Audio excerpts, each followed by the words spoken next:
Okey, Puan apa khabar? Baik, sihatnya. Okey, Puan dah makan tak tadi? Sudah. Okey, baiklah. Baru saya nampak muka Puan nampak bersemangat datang ke sesi bimbingan kita. Okey, baiklah Puan, terlebih dahulu saya ucapkan terima kasih kerana sudi datang untuk sesi bimbingan kita pada hari ini. Okey, baiklah, terlebih dahulu saya akan jelaskan prosedur sesi bimbingan kita, iaitu di mana sesi bimbingan ini akan mengambil masa lebih kurang dalam 30 ke 45 minit, ataupun dia boleh tamatkan lebih awal lah kalau Puan mau habiskan awal. Dan segala identiti latar belakang Puan akan dirahsiakan. Baik Puan, terlebih dahulu boleh saya minta izin untuk rekod kita punya sesi bimbingan? Boleh, asalkan identiti saya dirahsiakan. Okey, baik. Tak risau Puan, semua identiti Puan akan dirahsiakan.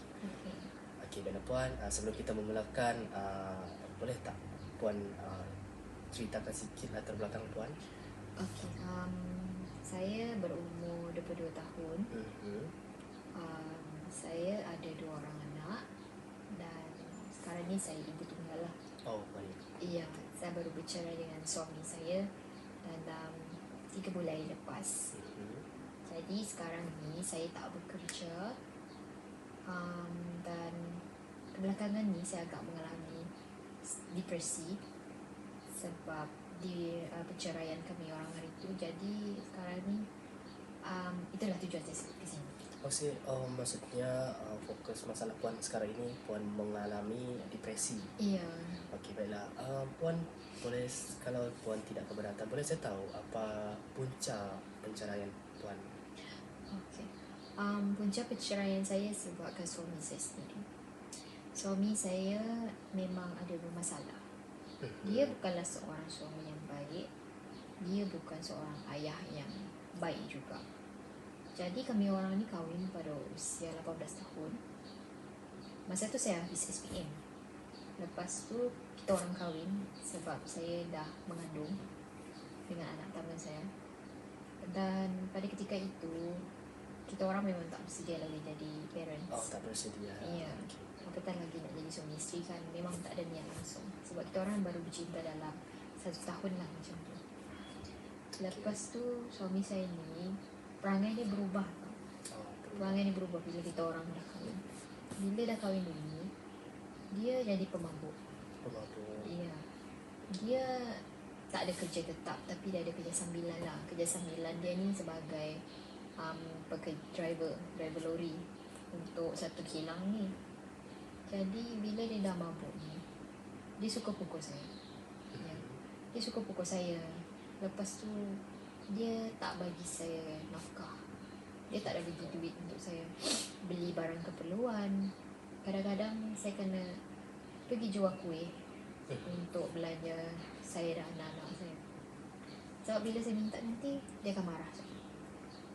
Lepas tu ada juga yang cakap lah, dia ni menghisap dadah. Oh, jadi dia mengambil dadah? Ya. Okey. Dia memang penagih dadah dari dia muda lagi. Saya tak tahu kenapa saya boleh dengan orang yang macam tu. Memang saya menyesal sangat. Jadi sekarang ni suami saya tak tahu dia dekat mana sebab semenjak kita orang dah bercerai. Ada juga dia kontak saya, tapi sebab dia tanya anak-anak, dia tak tanya kabar saya. Dia tak pernah tanya kabar saya. Sekarang ni kita orang dah berjauhan. Dia pun tinggal dekat kawasan yang sangat-sangat jauh dari saya. Dengan sekarang ni saya tinggal dengan anak-anak saya je. Sebab family saya pun dekat kampung. Jadi saya rasa agak terbebalang menanggung semua bil. Lepas tu tanggung lagi 2 orang anak. Nasiblah mereka belum sekolah kan.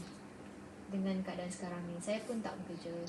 Jadi sebab kerja sambilan menjual kuih-kuih dekat tepi jalan. Oh, so Puan sudah ada alternatif lain lah menanggung ataupun menyara anak-anak Puan. Okey, boleh saya tahu Puan bagaimana Puan hadapi masalah Puan ini, ataupun apakah cuba Puan fikirkan apakah cara ataupun alternatif yang boleh Puan untuk mengenali masalah yang Puan hadapi sekarang ini? Okey, saya sampai tak tidur malam. Saya fikir macam mana saya nak buat hidup saya ni lebih baik. Macam mana saya nak bagi semua benda. Selain daripada menjawab sekarang ni, saya tak tahu lagi macam mana cara nak dapatkan duit. Saya ada minta kerja-kerja sambilan Minta kerja dekat sambilan. kedai-kedai. Ya, saya ada minta. Tapi ramai yang tolak saya sebab saya cakap saya ada anak dan saya cakap saya tak ada suami untuk jagakan, apatah lagi family untuk jagakan dia orang sekarang kan. Lepas tu kadang-kadang ni saya rasa macam pekerjaan tu agak tak sesuai dengan saya sebab saya bukanlah ada sijil, saya tak ada degree, saya tak ada diploma kan. Ya. Saya cuma ada sijil SPM je. Ya. Keputusan saya pun bukannya membanggakan sangat. Mhm. Jadi saya rasa saya kena cari kerja lah yang secepat mungkin. Ya, sebelum anak-anak saya semakin besar nanti, saya rasa saya nak boleh tanggung mereka kan bila mereka dah besar nanti. Ya, Ya. betul. So, jadi Puan sekarang ni alternatif yang Puan nak ambil adalah dengan mencari kerja sambilan dan juga mencari kerja di bahagian sekitar tempat Ya, dengan Puan lah. tempat yang dekat-dekat je lah. Dekat-dekat dengan rumah Puan. Ya. Okey. Baik, Puan, kalau Puan tidak keberatan, okey, boleh saya tahu tak apa permasalahan yang lain yang mengganggu pemikiran Puan selain daripada depresi mengenai masalah Suami rumah, suami Puan. Okay, satu lagi masalah yang saya alami ni adalah tekanan daripada masyarakat. Masyarakat. Ya, sangat-sangat banyak. Jadi bila kita ni usia muda kan, kita dah jadi janda, kita dah jadi ibu tunggal, orang akan cop kita ni sebagai macam available untuk semua orang. Siapa yang nak, mereka rasa kita ni terdesak untuk ada suami, untuk pergi. Kadang-kadang ada juga orang yang lebih muda daripada saya, Ya. mereka tak benarkan suami mereka dekat saya sebab mereka kecakap nanti saya goda mereka, laki mereka lah. Oh. Ya, memang selalu yang macam tu. Okay. Kadang-kadang ni saya rasa macam saya tak ada kawan lah. Ya, saya tak ada siapa untuk saya bercerita sebab semua orang memandang rendah dekat saya. Semua orang tak nak dengan saya. Bila saya susah, semua orang lagi. So di sini Puan ingin mengatakan bahawa perspektif negatif masyarakat Yes. ini telah menjadi salah satu beban ataupun masalah Mengganggu yang mendorong saya. kepada salah satu masalah depresi Puan Ya. tadi. Okey Puan, cuba Puan fikirkan apakah masalah yang dapat Puan atasi untuk masalah ini.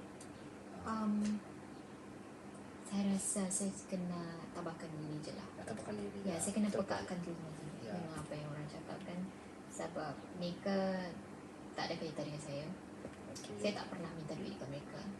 Saya cuma nak mereka pinjamkan telinga je untuk saya bercerita, untuk saya luahkan segala isi hati saya.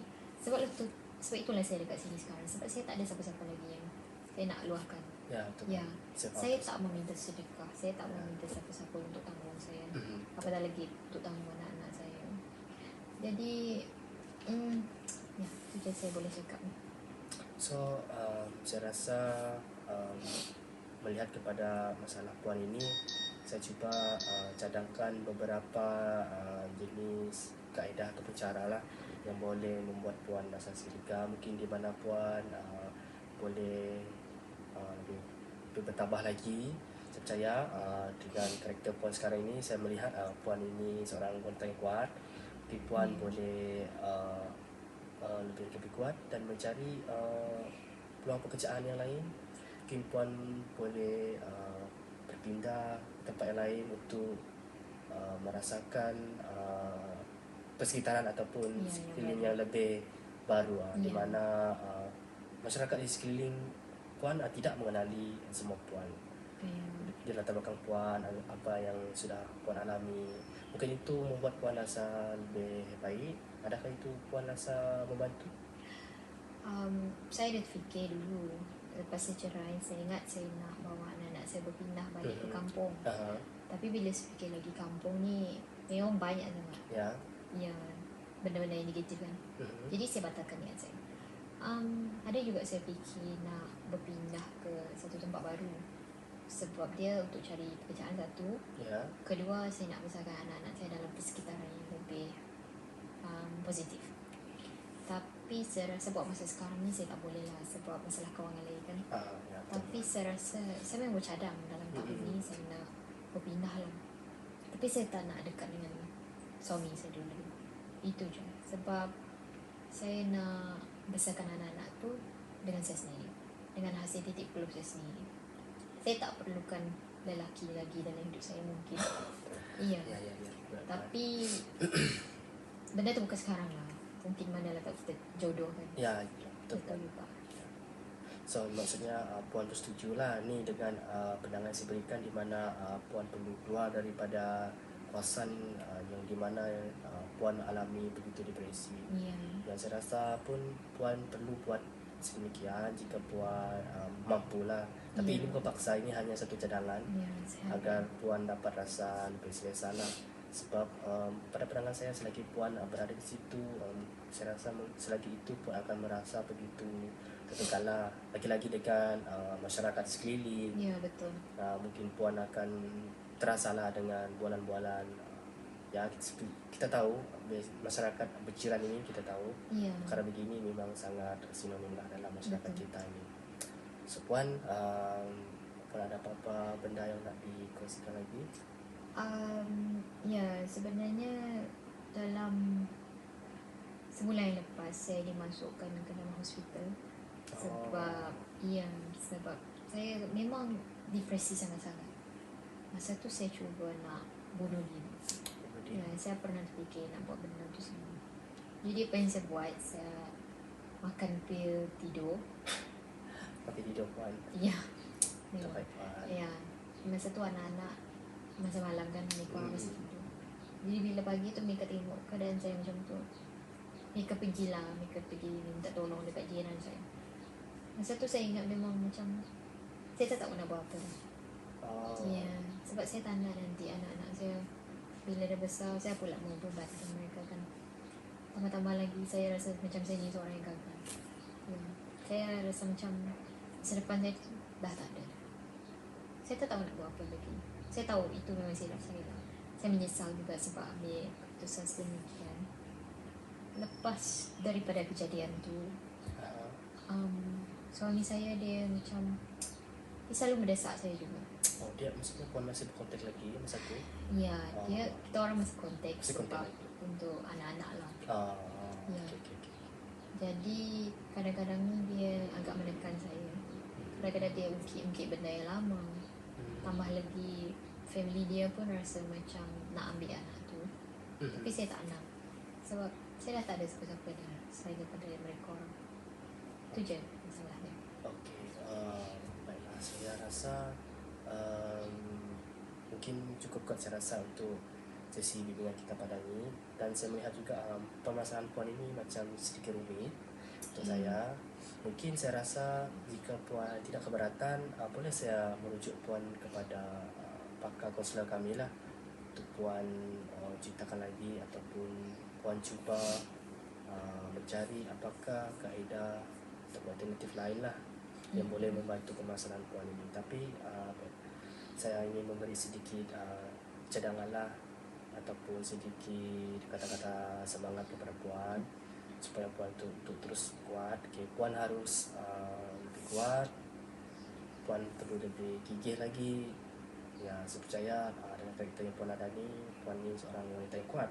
Terima kasih. Dan seperti saya cakap tadi, sekiranya Puan sudah tidak tahan dengan apa yang Puan alami ini, Puan tidak boleh melakukan tindakan seperti tadi. Adakah Puan masih terfikir tak nak buat seperti itu? Tak. Saya tak akan buat benda-benda macam ni. Janganlah Puan tak elok Puan. Kiranya Puan ada apa-apa masalah lagi ataupun ada apa-apa benda yang nak dikongsikan ataupun nak diceritakan, okey, Puan boleh datang ataupun hubungi saja kami. Pihak kami akan sentiasa menawarkan khidmat kepada setiap pelanggan yang ada masalah lah.